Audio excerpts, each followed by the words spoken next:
The summer night draped itself over Ohio's Route 315 like a heavy blanket, the air thick with humidity and the faint hum of crickets. It was August 12, 2025, just past 8:15 p.m., and the suburban stretch outside Columbus was quiet, save for the occasional car slicing through the dusk. Streetlights flickered to life, casting uneven pools of light along the asphalt, their glow mingling with the fading purple of the horizon. Dr. Elaine Harper, 52, a renowned educator and dean at Ohio State University, gripped the wheel of her white Lexus sedan, her mind still buzzing from the day's work. She'd just left a grueling education equity panel at the university. Her navy blazer still crisp despite the long hours, her hair pulled back in a tight bun. Exhaustion tugged at her, not just from the panel but from the weight of years spent navigating rooms where she was often the only black woman present. Her eyes flicked to the rearview mirror as a flash of red and blue lights cut through the evening, a police cruiser. Her stomach tightened, an instinct honed by decades of experience. She wasn't speeding, wasn't swerving, her car was in perfect order, the Indiana plates a remnant of a recent move. Yet here it was, the familiar pulse of dread. She signaled, slowed, and pulled over near a Shell gas station, its neon sign buzzing faintly in the night. Officer Derek Walsh, 34, sat in his patrol car, parked in the lot of a shuttered dry cleaner just off the highway. He was halfway through a lukewarm coffee, scrolling aimlessly on his phone, when Elaine's Lexus glided past. Something about it caught his eye, tinted windows, out-of-state plates, the sleek luxury of it. It wasn't breaking any laws, but it stood out, and that was enough. Walsh didn't like things that stood out.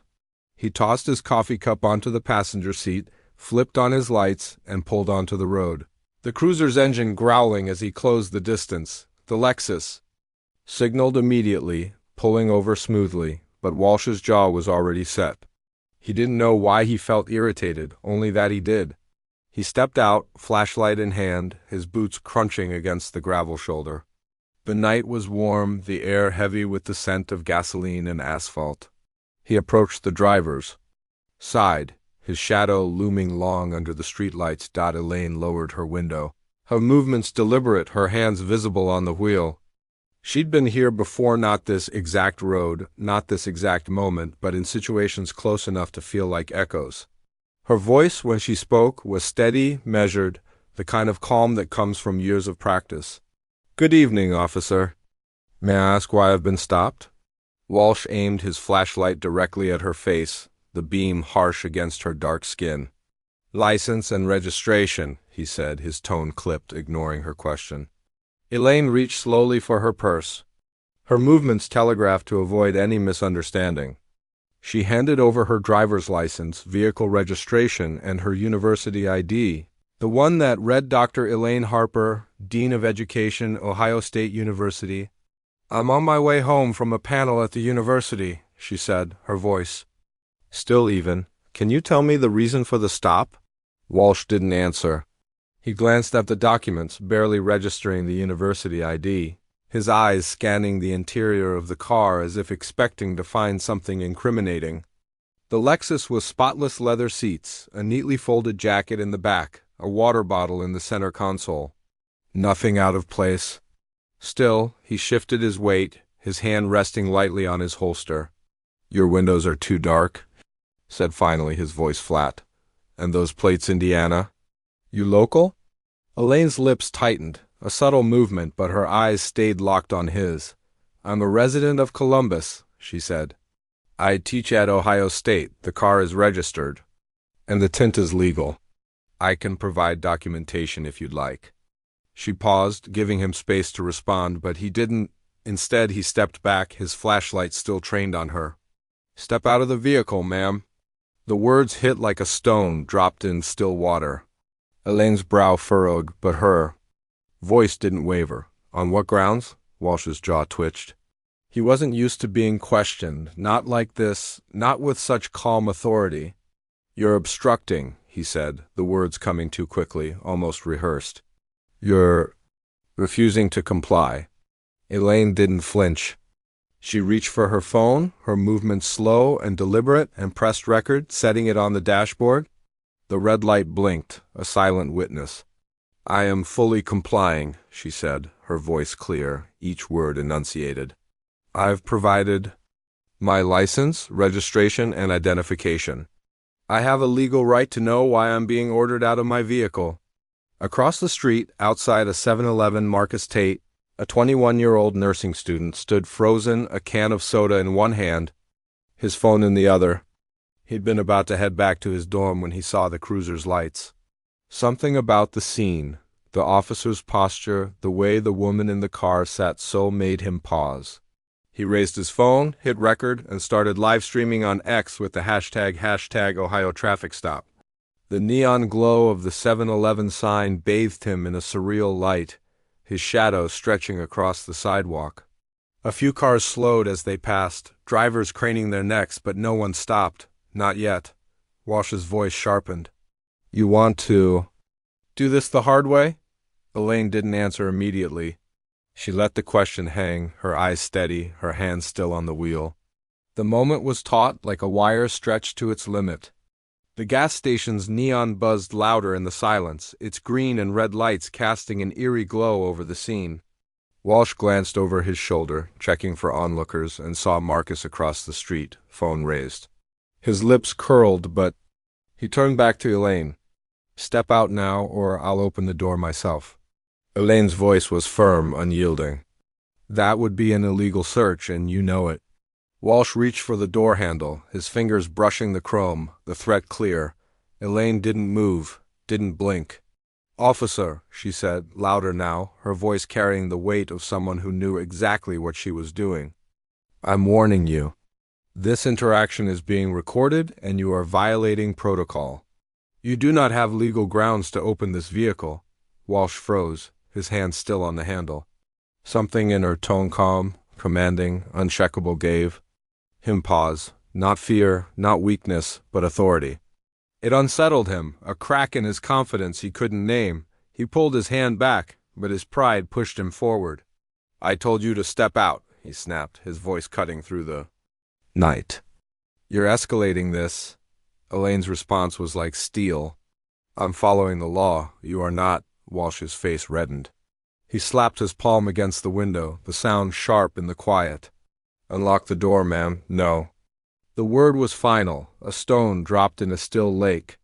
Marcus, across the street, stepped closer to the curb, his phone steady, the live stream counter ticking upward. 50 viewers, 100, 200. "Hey," he called out, his voice carrying over the hum of passing cars. "You know who she is, man?" Walsh didn't turn, but his shoulders tensed. He muttered into his radio, his voice low but urgent. "Need backup. Code 1029, white Lexus, driver uncooperative." Elaine's eyes didn't leave him. "You just falsely reported a situation that doesn't exist," she said. "That's abuse of power." Walsh spun back to her, his flashlight shaking slightly. "You think you're above the law?" he said, his voice low, almost a growl. Elaine's hands tightened on the wheel, but her face remained composed. "No," she said plainly. "I uphold the law." The words landed like a slap. Walsh stepped back, his breath short, his mind racing. He wasn't used to this someone who didn't flinch, didn't beg, didn't back down. Elaine's composure was a mirror, reflecting his uncertainty back at him. He paced a few steps toward his cruiser, as if needing space to recalibrate, but the tension didn't break. Across the street, Marcus's livestream was now at 500 viewers, comments flooding in. "What's going on? Why is he so aggressive?" "She's not doing anything." A woman in scrubs, leaving the 7-Eleven with a coffee, stopped beside Marcus, her arms crossed, watching the scene unfold. Elaine took a slow breath, her mind racing, but her body still. This wasn't new. She'd been 19 the first time she was pulled over. A college student driving home from a summer job, accused of looking suspicious in a neighborhood where she'd lived her whole life. She'd been 33 when an officer questioned her presence. At a faculty event, assuming she was staff, not a professor. And now, at 52 with a doctorate, a deanship, and a career built on advocating for equity, here she was again, staring down a flashlight and a badge. The robe of her profession, the title she'd earned, hadn't shielded her. If anything, it made the moment sharper, a reminder that progress was a fragile thing. Another cruiser pulled up, its lights flashing but its siren silent. Sergeant Carla Nguyen, 40, stepped out, her posture calm but authoritative. She was a veteran, known for her no-nonsense approach, and she'd seen her share of tense stops. She took one look at Elaine through the window and recognized her instantly, a face from community panels, a voice from reform discussions. Nguyen's eyes flicked to Walsh, then back to the car. "Dr. Harper," she said, her tone professional but warm. "I'm Sergeant Nguyen. Are you okay?" Elaine nodded, her grip on the wheel loosening slightly. "I'm recording for my safety," she said. This officer refused to explain why I was stopped and attempted to open my vehicle without cause. Nguyen's face tightened, but she kept her voice steady. "Understood. I'm going to ask him to step back. We'll sort this out." She turned to Walsh. Walsh blinked, his mouth opening as if to protest, but Nguyen's stare shut him down. He retreated to his cruiser, his face a mix of frustration and embarrassment, the red and blue lights casting shadows across his uniform. Nguyen leaned closer to Elaine's window. "I apologize for this, Dr. Harper. Can you confirm what happened?" Elaine recounted the stop, her voice steady.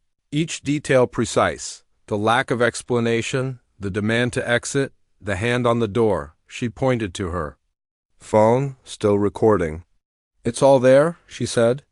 "And I want to speak with your internal affairs supervisor tomorrow morning. Ensure that the officer's body cam footage is preserved." Nguyen nodded. "It will be, ma'am. I'll make sure of it." She stepped back, giving Elaine space.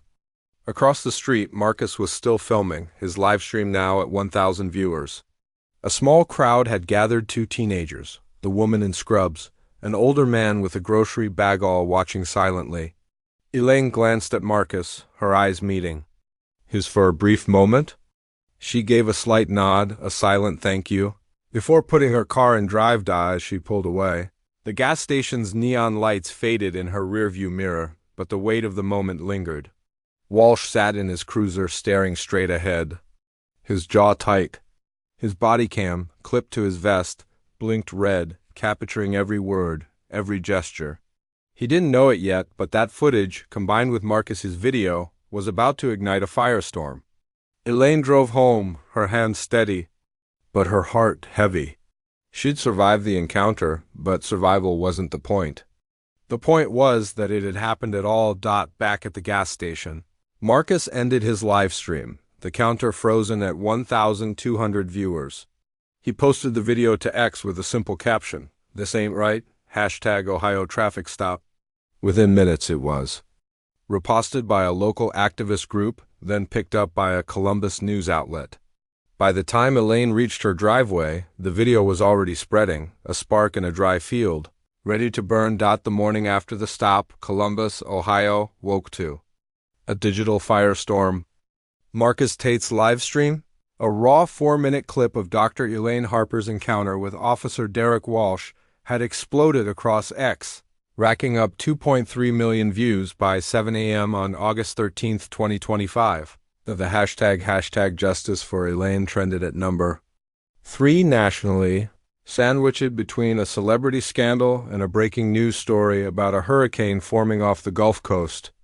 Reposts flooded in from local activist groups, student organizations, and even a few verified accounts from out of state. By 8:15 a.m., the video had migrated to TikTok, where it was chopped into 30-second snippets overlaid with dramatic music and captions like, "This is why we record." And she didn't back down. Reddit threads in r Columbus and r Public Freakout dissected every frame, with users debating Walsh's tone, Elaine's composure, and the moment Sergeant Carla Nguyen stepped in to defuse the situation.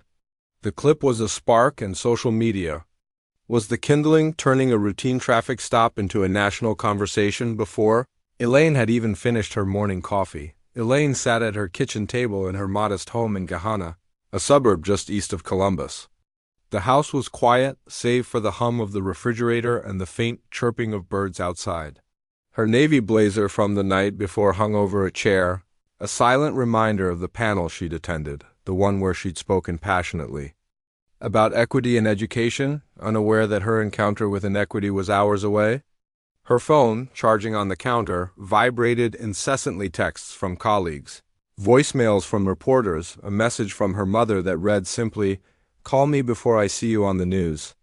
Elaine ignored it all, her eyes fixed on a steaming mug of chamomile tea. She hadn't slept much, her mind replaying the stop, Walsh's flashlight in her face, his hand on the door handle, the way her heart had stayed steady even as her hands trembled. She wasn't shaken by the encounter itself. She'd faced worse, but by what it represented. Decades into her career, with a doctorate, a deanship, and a reputation as a pillar of the community, she was still just a driver in a car reduced to a suspect by a badge and a hunch. Outside, the world was moving faster than she could process. At the Shell gas station where the stop had occurred, a group of high school students from Lincoln High School had taped a printed screenshot of Walsh's face to a fuel pump. The image pulled from Marcus's video, scrawled in black Sharpie. Across the bottom were the words, "We're watching you." The photo was grainy, but Walsh's expression, jaw clenched, eyes narrowed, was unmistakable. A local reporter from the Columbus Dispatch was already there, interviewing a gas station cashier who'd seen the crowd gathering. "They didn't say much," the cashier told her, "just taped it up and left. But it's been there all morning."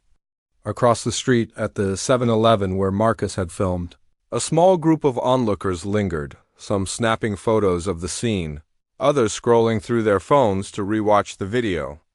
The air buzzed with a quiet intensity, like the moment before a storm breaks. Marcus Tate, the 21-year-old nursing student who'd captured the encounter, was back at his dorm room at Ohio State, his phone still blowing up with notifications.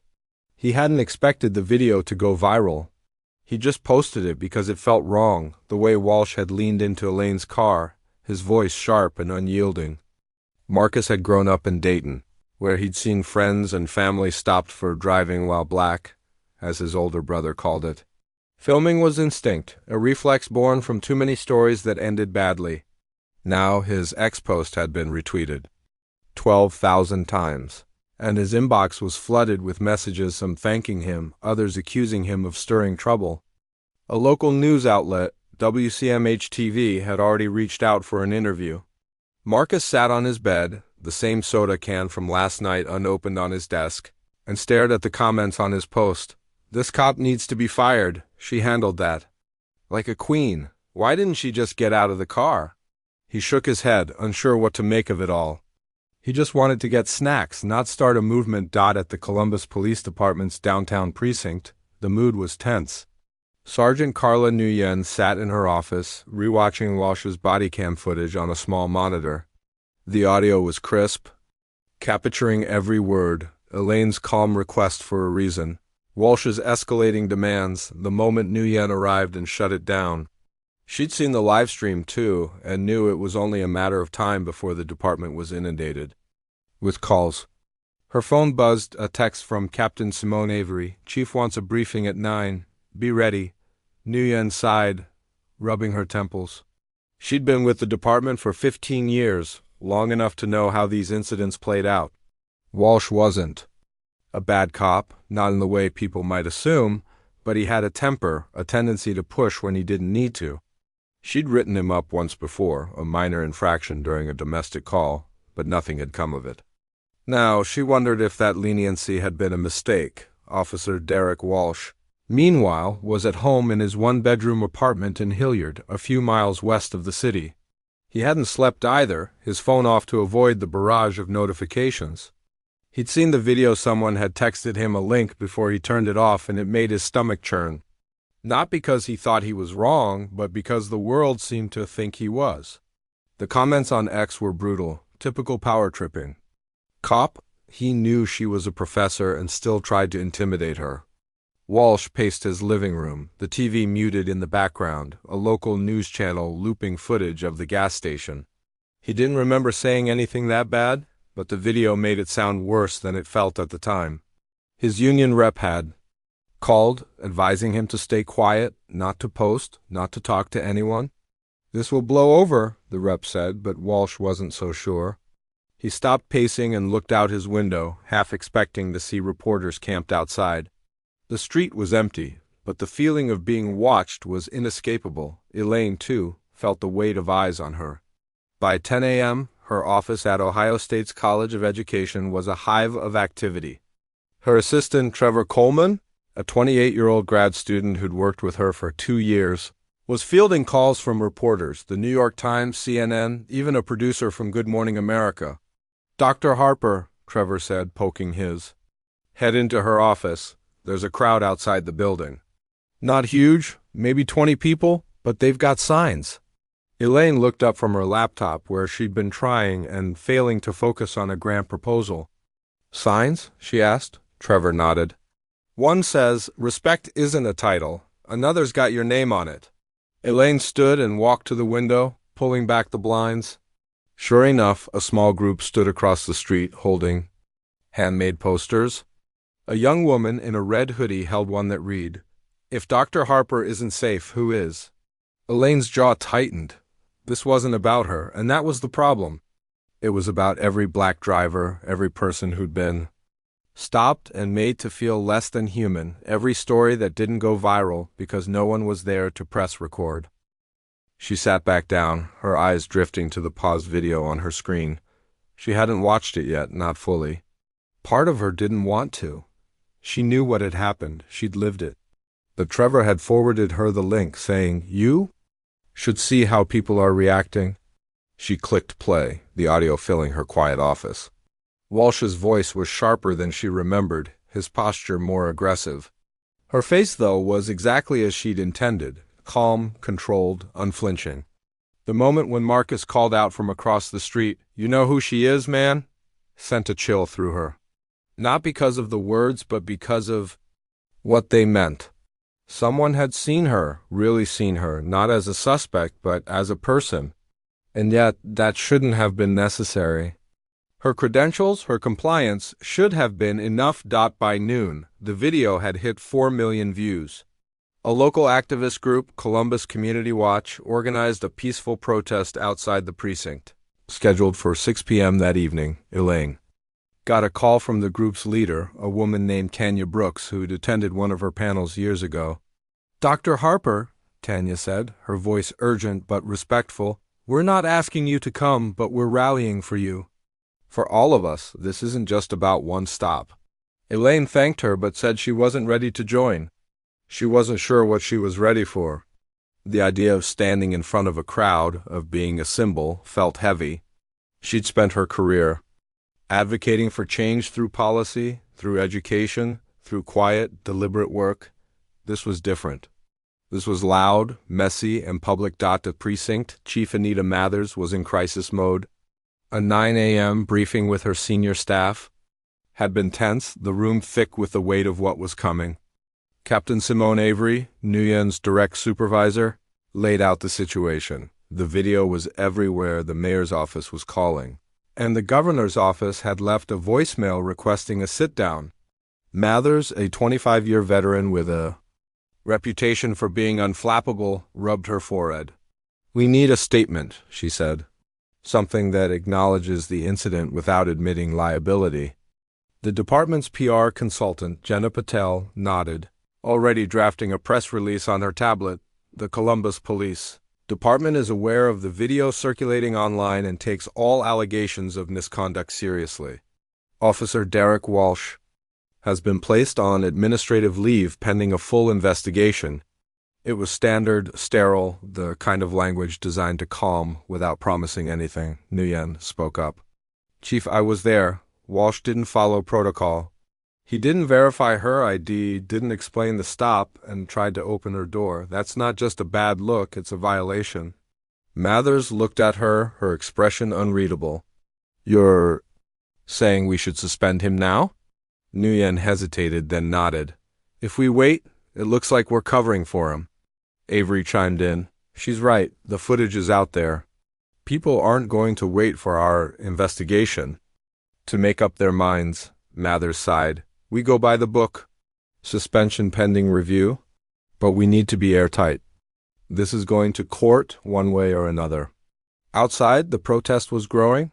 By 6 p.m., about 50 people had gathered outside the precinct, a mix of students, activists, and curious locals. Tanya Brooks stood at the front, holding a megaphone. "This isn't just about Dr. Harper," she said, her voice carrying over the crowd. "It's about every black driver who's been stopped for no reason, who's been told to get out without cause. We're here because we're tired of it." The crowd murmured in agreement, their signs bobbing in the evening light. Accountability, now, no justice, no peace. A few reporters milled about, their cameras trained on the scene. 1. A young woman from WCMH-TV approached Tanya for a quote. "Why, Dr. Harper?" she asked.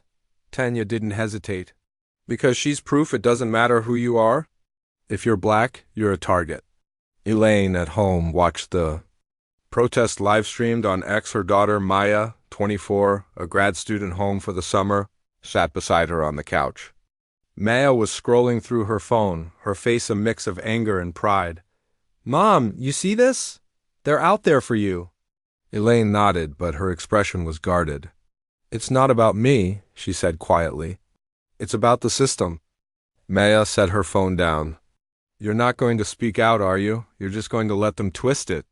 Elaine didn't answer right away. She was thinking about the panel she'd attended, the one where she'd argued that systemic change required patience, data, and policy. But this was raw, immediate, undeniable. "I'll speak when I'm ready," she said finally. Maya sighed but didn't push. By 8 p.m., the video had hit 6 million views. National outlets were picking it up. CNN ran a segment with a lower third banner, "Ohio professor intense police stop, questions of bias raised." Fox News framed it differently. "Officer questions driver, later identified as university dean." The split in narratives was predictable but frustrating. Elaine's phone buzzed again, a text from an old colleague, now a civil rights attorney. "In Chicago, you should sue? This is a slam dunk for excessive force and racial profiling." Elaine didn't respond. She wasn't sure what she wanted, justice, accountability, or just to be left alone. The idea of a lawsuit felt like another spotlight. Another way to make this about her when at WSN single quotes. At the precinct. Walsh's body cam footage was locked in evidence, but whispers of a leak were already circulating. Nguyen had warned the chief about it. Someone, somewhere, would get their hands on it. Sure enough, by 10 p.m., a police transparency blog out of Cincinnati posted the full 4-minute clip, synced with Marcus's video for maximum impact. The blog's headline was blunt: "Columbus cop tries to intimidate black professor. Gets shut down." Within an hour, it was on Instagram, TikTok, and X, with captions highlighting Walsh's worst moments. "You think you're above the law? Unlock the door, ma'am." The phrase, "I uphold the law," became a rallying cry, plastered across memes and t-shirts by Morning. Walsh, still at home, couldn't resist checking X. He scrolled through the hashtags #Justice for Elaine, #FireWalsh, #ColumbusPD exposed, and felt his chest tighten. His photo was everywhere, his words dissected, his career unraveling in real time. His union rep called again, urging him to stay off social media, but it was too late. A group of anonymous hackers had doxed him, posting his address, high school yearbook photos, and even his phone number. The comments were relentless. "This guy's done. He's the problem with policing." Walsh turned off his phone, his hands shaking. He wasn't used to being the one under scrutiny. For years, he'd worn the badge with confidence, the kind that came from knowing the system would back him. Now, that confidence was crumbling. Elaine, meanwhile, was preparing for a press conference. She hadn't wanted to do it, but Trevor had convinced her. "People are talking for you," he'd said. "You need to set the narrative." She agreed, reluctantly, scheduling it for the next morning outside the College of Education. She spent the night drafting her statement, her legal pad filled with crossed-out lines and half-formed thoughts. She didn't want to sound angry, didn't want to sound like a victim. She wanted to sound like herself, clear, deliberate, focused on the bigger picture. By midnight, she had it, a 2-minute speech that would cut through the noise without adding to it. The next morning, August 14th, Elaine stood in front of a small podium outside the college, a dozen microphones clustered before her. The crowd was larger than she'd expected, about 40 people, including students, faculty, and a few local activists. Reporters from the Columbus Dispatch, NBC4, and the New York Times stood in the front row, cameras rolling. Trevor stood to her left, his clipboard a shield against the chaos. Maya was there too, off to the side, her eyes fixed on her mother. The air was warm, the sky clear, but there was a weight to the moment, a sense that every word mattered. Elaine adjusted the microphone, her navy blouse and blazer, a stark contrast to the casual crowd. "My name is Dr. Elaine Harper," she began, her voice steady. "I'm the Dean of Education at Ohio State University, but last night I was just a black woman driving home. I was stopped without cause, asked to exit my vehicle without explanation, and treated as a threat despite providing every credential I have.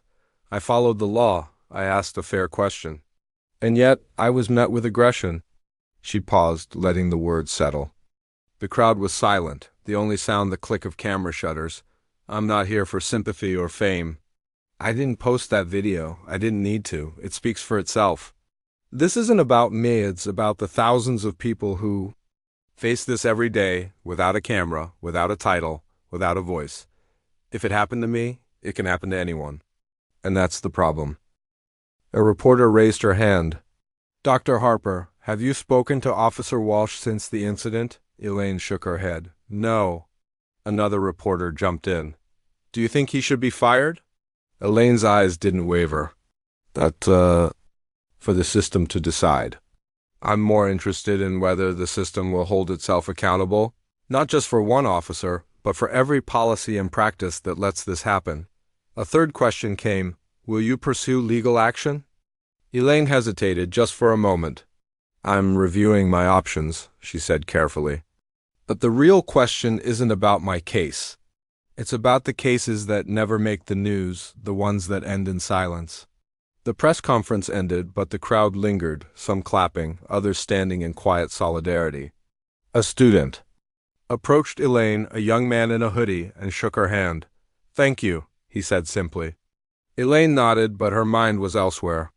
She was thinking about the signs outside, the hashtags, the weight of being a symbol when all she'd wanted was to drive home.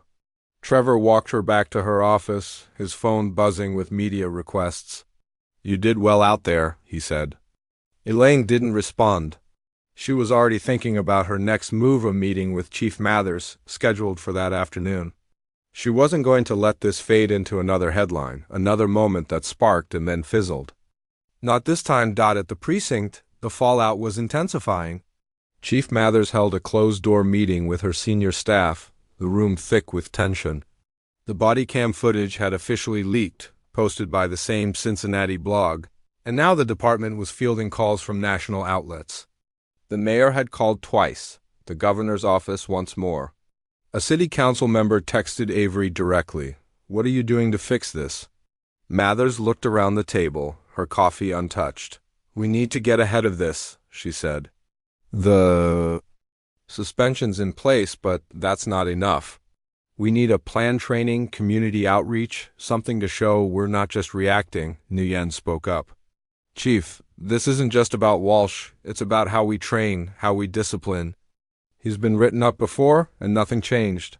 Mathers nodded, but her expression was grim. "I know, but we can't fix the past in one day." Outside, the protest had grown to 100 people, their voices louder now, chanting, "No badge, no bias."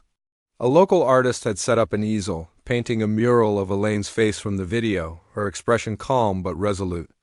The image would go viral by evening, shared across platforms with captions like, "This is what strength looks like." Marcus Tate was there too, standing at the edge of the crowd, his phone in his pocket.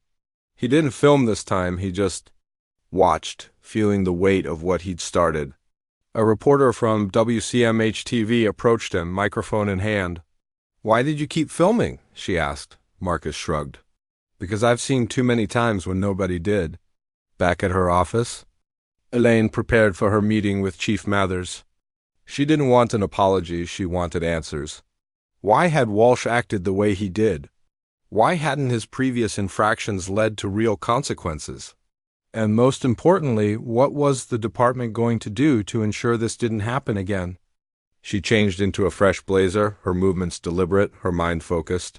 Trevor offered to drive her to the precinct, but she shook her head. "I'll go alone," she said. "Call me if you need backup." She didn't smile, but there was a glint in her eye, a resolve that hadn't been there the night before. As she drove to the precinct, the radio played a news segment about the stop, the anchor's voice measured but pointed. Dr. Elaine Harper's encounter with Columbus police has sparked a national conversation about race, power, and accountability. Elaine turned it off. She didn't need to hear the commentary, she was living it. The precinct loomed ahead, a squat brick building, surrounded by news vans and a growing crowd. She parked in the visitor lot, took a deep breath, and stepped out, her heels clicking against the pavement. The eyes of the crowd followed her, but she didn't look back. This wasn't about them, not yet. This was about the truth, and she was ready to demand it. The sun hung low over Columbus, Ohio, on August 20th, 25, casting long shadows across the city as the fallout from Dr. Elaine Harper's traffic stop continued to ripple. It had been 8 days since Officer Derek Walsh's hand reached for her car door. 8 days since Marcus Tate's livestream ignited a firestorm. And 8 days since Elaine's measured words at her press conference had turned her into a reluctant symbol of resistance. The video, now at 10 million views across platforms, was no longer just a moment captured. It was a movement, a lens through which the city and the nation examined the fault lines of power, race, and accountability. Hashtags like #Justice for Elaine and #ColumbusPD Exposed still trended on X, while TikTok clips of Elaine's calm defiance, paired with captions like, "This is how you stand your ground," circulated endlessly. At Ohio State University, Elaine's office had become a hub of activity. Her inbox flooded with messages, support from colleagues, requests for interviews, and letters from strangers who saw their own stories in hers. Yet, as she sat behind her desk, the blinds half closed to block the glare of the afternoon sun, Elaine felt the weight of it all. This wasn't about her, and she was determined to keep it that way. Outside, the city was restless. The Columbus Police Department's precinct on Marconi Boulevard was surrounded by satellite trucks, their antennas piercing the sky like needles. Reporters camped out on folding chairs, sipping coffee and checking their phones for updates. A crowd of about 150 people, students, activists, retirees, and curious locals, gathered across the street, their signs more pointed now. "Fire Walsh now. Accountability isn't optional." A mural of Elaine's face, painted by a local artist during the first protest, had been reproduced on T-shirts and posters, her steady gaze a silent rebuke to the system. The air was thick with anticipation, as if everyone was waiting for the next shoe to drop. Inside the precinct, Chief Anita Mathers was locked in a conference room with her senior staff, the mayor, and a city attorney whose tie was slightly askew from the stress. The body cam footage, leaked days ago, had confirmed what Marcus's video suggested. Walsh had overstepped, and the department's response would define its credibility. Elaine, meanwhile, was preparing for a different kind of confrontation. She'd met with Chief Mathers 2 days after her press conference, a tense but civil exchange in a precinct conference room. Mathers had apologized, promised a thorough investigation, and assured Elaine that Walsh was on administrative leave. But Elaine hadn't been satisfied with assurances. "I don't want promises," she'd said, her voice calm but unyielding. "I want to know what you're doing to ensure this doesn't happen again to me or anyone else." Mathers had nodded, her lips pressed tight, but Elaine could see the calculations behind her eyes. This was political, and Mathers was navigating a minefield. Elaine had left the meeting with a promise of her own. She'd be watching, and she wouldn't let the department sweep this under the rug. Now, as she prepared to speak at Lincoln High School, Elaine felt a shift in her resolve. The invitation had come from the principal, Miss Tanya Evans, a former colleague who'd called her the day after the press conference. "The kids have seen the video," Tanya had said. "They're asking questions, but more than that, they need to see you someone who stood up and didn't back down." Elaine had agreed, not because she wanted the spotlight, but because she knew what it meant to be seen. She'd spent her career advocating for students, particularly those who felt invisible in a system that often overlooked them. If her story could show them that their voices mattered, she'd bear the weight of the moment. At the precinct, the internal affairs investigation into Walsh's conduct was in full swing. The first hearing, held 3 days earlier at the county's Civilian Review Board office, had been a grueling affair. The room was stark: a folding table, rows of plastic chairs, and a nameplate that read "Use of Force and Conduct Inquiry." Cameras were allowed, but only for stills, not video, a concession to the department's attempt to control the narrative. Elaine hadn't attended. She'd submitted a written statement, signed under oath, detailing every moment of the stop. Her words were clear, precise, and damning. Walsh had failed to provide a reason for the stop, ignored her credentials, and attempted to open her car door without legal grounds. The lead investigator, Regina Holt, a no-nonsense woman with 20 years in internal affairs, had watched the body cam footage a dozen times. Each viewing made her stomach tighten. Walsh's tone, his hand on the handle, the way he dismissed Elaine's identity as if it were irrelevant. Walsh sat through the hearing, flanked by his union lawyer and an HR officer. He was rigid, his eyes fixed on the table, his uniform replaced by a plain gray suit that made him look smaller, less authoritative. Holt played the footage again, letting the room absorb Walsh's words. "You think you're above the law?" The silence that followed was heavy, broken only by the hum of the air conditioning. "Officer Walsh," Holt began, her voice even but pointed, "can you explain your actions that evening?" Walsh cleared his throat, his hands clasped tightly. "I believe the vehicle had illegal tint and out-of-state plates that needed verification," he said, his voice low. "I made the stop based on those observations." Holt's eyes narrowed. "Did you confirm either of those suspicions before asking Dr. Harper to exit her vehicle?" Walsh hesitated. "No, I didn't have time," Holt pressed. "Why did you ask her to exit?" Walsh's jaw twitched. She wasn't being cooperative. By not exiting, Holt held up a hand. "Did she present identification?" Walsh nodded. "She did." "Did you verify it?" He swallowed. "I glanced at it." "Did she identify herself as a university dean?" Walsh's voice was barely audible. "Yes." Holt leaned forward. "Officer Walsh, do you understand that reaching for her door after confirming her identity violated department protocol?" His lawyer jumped in, a wiry man with glasses. "That's an interpretation of policy. We dispute that Officer Walsh acted outside department rules." Holt's expression didn't change. "We're not in court, counselor. We're here to determine if a badge was misused, and the footage suggests it was." She turned to Walsh. "Do you believe your response would have been the same if the driver had been a white male professor in the same vehicle?" The question hung in the air. Walsh stared at the table, his silence louder than any answer. Finally, he said, "I don't know." Holt's voice was sharp. "That's not good enough." Outside, the crowd had grown to 200, their signs more elaborate now. "Badges don't excuse bias. Dr. Harper is all of us."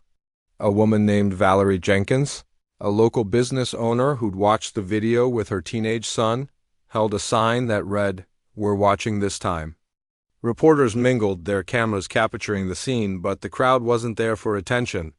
They were there because they'd seen too many stops, too many dismissals, too many moments that ended without justice. Valerie, who'd never attended a protest before, felt a fire she couldn't explain. "This isn't just about her," she told a reporter from the Columbus Dispatch. "It's about my son, my brother, everyone who's ever been made to feel like they don't belong." Back at Ohio State, Elaine was preparing for her talk at Lincoln High. She chose a simple outfit: black slacks, a white blouse, no blazer, no title on display. She wanted the students to see her, not her credentials. Trevor drove her to the school, his usual chatter subdued. "You sure you're ready for this?" he asked as they pulled into the parking lot. Elaine nodded. "They need this more than I do." The auditorium was packed, 300 juniors and seniors seated in folding chairs, their eyes fixed on the stage. Tanya Evans introduced her, her voice warm but firm. Dr. Elaine Harper doesn't need a title to command respect, she said. She's here to talk about power, not the kind you're given, but the kind you claim. Elaine stepped to the center of the stage, the spotlight warm against her skin. The room was quiet, the kind of silence that comes when people know they're about to hear something real. I want to talk to you about power, she began, her voice clear, unhurried.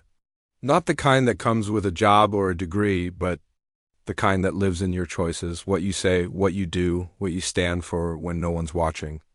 The students leaned forward, their attention absolute. 8 days ago, I was pulled over for no reason. I followed every rule. I'd been taught to keep me safe. I spoke calmly, provided my ID, and identified myself. And still, I was treated like a threat. She paused, scanning the room.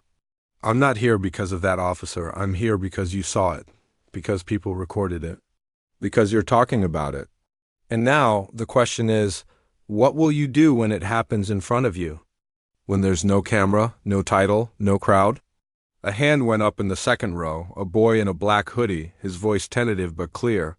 What if you speak up and no one listens? Elaine stepped closer to the edge of the stage, her eyes meeting his. Then you keep speaking. Your voice might not change the world overnight, but it might change the person next to you. And that matters. Another hand, this time a girl, in the back. Do you think that cop will get fired? Elaine hesitated, choosing her words carefully. That's up to the system. But I'm more interested in whether they're watching that footage and asking who else they've let slide. The room buzzed with murmurs, the students nodding, some scribbling notes. One girl, sitting near the front, raised her hand. Did you feel scared? Elaine's expression softened. Not scared, she said. Tired of knowing this wasn't the first time, and it won't be the last. After the talk, students crowded around her, some shaking her hand, others just standing close as if her presence could anchor them. A boy, no older than 16, handed her a drawing, a sketch of her in the car, her hands on the wheel, her face calm. Underneath, in shaky handwriting, he'd written, "You're brave." Elaine's throat tightened, but she smiled, tucking the drawing into her bag. As she left the auditorium, Fanya pulled her aside. You gave them something today, she said. They'll carry that. Elaine nodded, but her mind was already elsewhere, thinking of the letters she'd received. The stories of others who'd been stopped, dismissed, silenced. At home that evening, Elaine sat at her kitchen table, a stack of letters beside her. One, from a woman in Milwaukee, stood out. I watched the video with my father, it read. He was stopped at gunpoint last year over a license plate mix-up. No apology, no camera, nothing. When I saw your face in that car, I saw his. You didn't yell, didn't beg, you just kept being you. That saved you, but it shouldn't have to. Elaine read it twice, her eyes lingering on the last line. Maya, sitting across from her, looked up from her grad school notes. You okay, Mom? Elaine nodded, but her hands were still, the letter heavy in her fingers. It's not about me, she said quietly. Maya reached across the table, squeezing her hand. I know, but you're making it about everyone else. The next day, the Internal Affairs investigation concluded its first phase. Regina Holt presented her findings to the Civilian Review Board. Walsh had violated protocol by failing to articulate a reason for the stop, ignoring Elaine's identification and attempting to open her car door. His previous infractions, too. In 80 months, both for aggressive behavior, were noted as evidence of a pattern. The board recommended termination, but the final decision rested with Chief Mathers. At the precinct, Mathers sat in her office, the report open on her desk. She'd already fielded calls from the mayor, who was worried about public backlash, and the governor's office, which wanted a resolution before the story spread further. Mathers knew firing Walsh would be seen as caving to pressure. Keeping him would be seen as protecting one of their own. Either way, the department was on trial. Walsh, meanwhile, was unraveling. He hadn't left his apartment in days, the blinds drawn, his phone off to avoid the flood of notifications. His address had been leaked, forcing him to stay with a friend for a night after reporters showed up at his door. His union rep was still optimistic. telling him the department would likely settle for a suspension, but Walsh wasn't so sure. The video had stripped away his authority, exposing him not as a cop, but as a man who'd made a mistake and couldn't take it back. He watched Elaine's press conference again, her words cutting deeper each time. This isn't about me. It's about the thousands who face this every day. He didn't want to admit it, but part of him knew she was right. He'd stopped her because she stood out black in a nice car without estate plates. He hadn't thought it through. Hadn't needed to. Until now, outside the precinct, the protests continued, smaller but no less determined. A group of high school students, inspired by Elaine's talk, had organized a march, their signs reading, "Respect isn't a title. Dr. Harper is everyone." The movement was organic, fueled by social media and word of mouth. National organizations like the NAACP and Black Lives Matter had reached out to local activists, offering support for a larger rally planned for the weekend. Marcus Tate, now a minor celebrity in Columbus, was invited to speak at the event. He was hesitant. He wasn't an activist, just a student who'd pressed record, but Tanya Brooks convinced him. "You started this," she said. "Your voice matters now." Elaine, too, was grappling with her role. She'd been invited to join a police reform task force, an offer from the mayor's office that came with a carefully worded letter about community healing. She agreed, but only on the condition that the task force included voices from the community people like Tanya, Marcus, and the students she'd met at Lincoln High. She wasn't interested in tokenism. She wanted real change. At home, she received another letter, this one from a 15-year-old boy in Detroit. "I saw your video," he wrote. "It made me think I could be strong too, even when people try to make me feel small." Elaine folded the letter carefully, adding it to the stack. It was a reminder of why she couldn't stay silent, why she had to keep pushing, even when the spotlight felt suffocating. On August 22nd, the department announced Walsh's resignation. The notice was brief, posted to the city's website under Personnel Updates. Officer Derek Walsh has resigned effective immediately. The Columbus Police Department remains committed to transparency and accountability. No apology, no explanation, just a quiet exit. The news spread quickly, shared across X with a mix of triumph and skepticism. "Good riddance," one user wrote. "But one cop resigning doesn't fix the system," another added. Elaine saw the announcement on her phone, forwarded by Trevor. She didn't react, didn't feel the relief she'd expected. A resignation was a start, but it wasn't enough. The system that had allowed Walsh to act with impunity was still intact, and she knew it. The weekend rally drew 500 people, the largest yet. It was held at Goodale Park, a sprawling green space in the heart of Columbus. Tanya Brooks opened the event, her voice booming through a megaphone. "This isn't just about Dr. Harper. It's about every one of us who's been stopped. Question dismissed. We're here to say no more." Marcus spoke next, his voice shaky but clear. "I didn't plan to film that night," he said, "but I'm glad I did. Because now we're talking and we can't stop." The crowd cheered, their signs raised high. Elaine didn't attend. She wasn't ready for that kind of stage, but she watched the live stream from home, Maya beside her. "They're doing this because of you," Maya said. Elaine shook her head. "They're doing it because of them." In the weeks that followed, Elaine's story became a touchstone. The video was shown in classrooms, community centers, and police training sessions. A local nonprofit launched a campaign called Record the Truth, encouraging people to document police interactions. Marcus, inspired by the response, started a blog about community justice, his first post titled, "Why I Pressed Record." Elaine continued her work, speaking at schools, meeting with the task force, and reading the letters that kept coming. One, from a grandmother in Cleveland, summed it up. "You didn't just stand up for yourself. You stood up for my grandkids, for their future." The precinct, meanwhile, was quieter but not calm. Chief Mathers announced new training protocols, implicit bias workshops, de-escalation seminars, but the skepticism remained. Officers watched the footage in briefings, some nodding in agreement, others rolling their eyes. Nguyen, now a vocal advocate for reform within the department, pushed for more. body cam audits, stricter disciplinary measures, and community oversight. "We can't keep doing this," she told Avery. "One video shouldn't be what forces us to change." Avery nodded, but the road ahead was long, and they both knew it. Elaine, too, knew change was slow. She'd sat on enough panels, advised enough commissions, to understand that systems don't bend easily.